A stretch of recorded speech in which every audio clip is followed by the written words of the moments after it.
Assalamualaikum warahmatullahi wabarakatuh.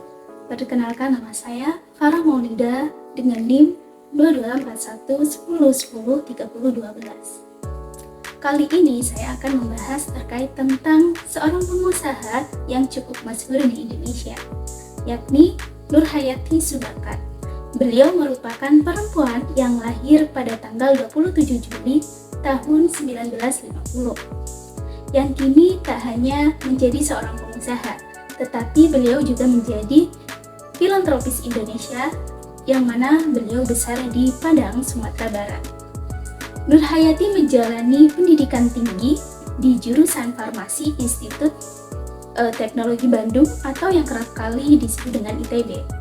Dia berhasil menjadi lulusan terbaik S1 Farmasi ITB dan diwisuda pada tahun 1975.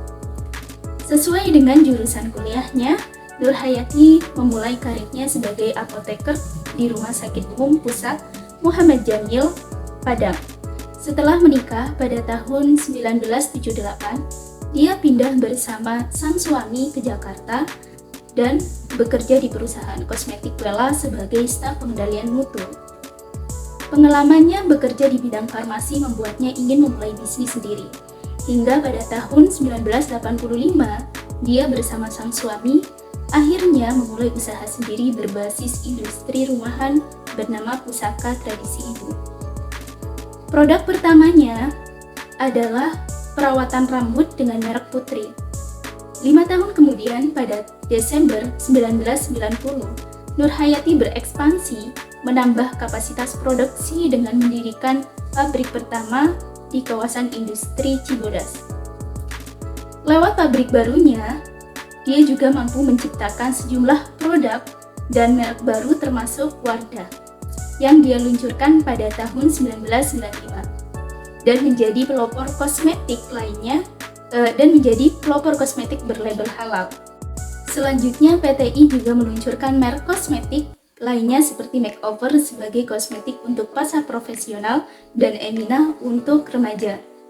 Pada tahun 2011, PT Pusaka Tradisi Ibu akhirnya mengganti namanya menjadi PT Paragon Technology and Innovation atau PTI, yang kini telah menaungi 9 merek kosmetik seperti Putri, Wardah, Makeover, Emina, K, Labore, Biodev, Ista Perfect, dan Kristalur.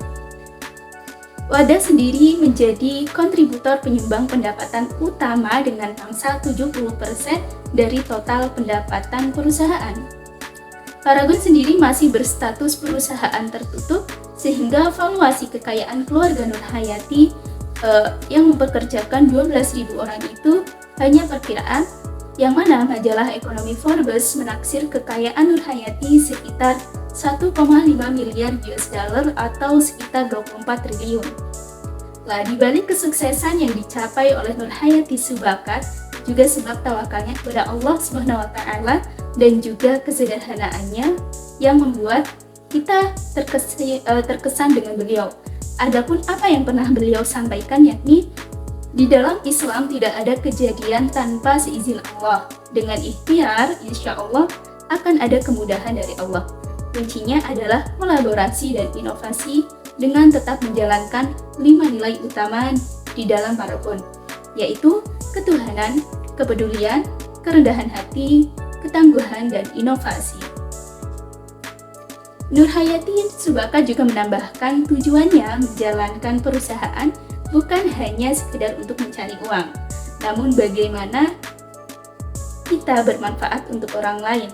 Yang terpenting adalah kolaborasi dan menghargai perbedaan.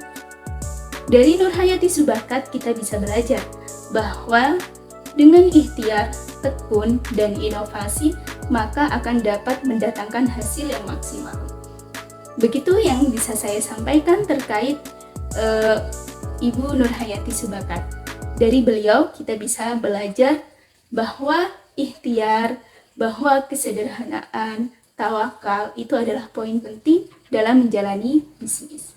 Sekian, wassalamualaikum warahmatullahi wabarakatuh.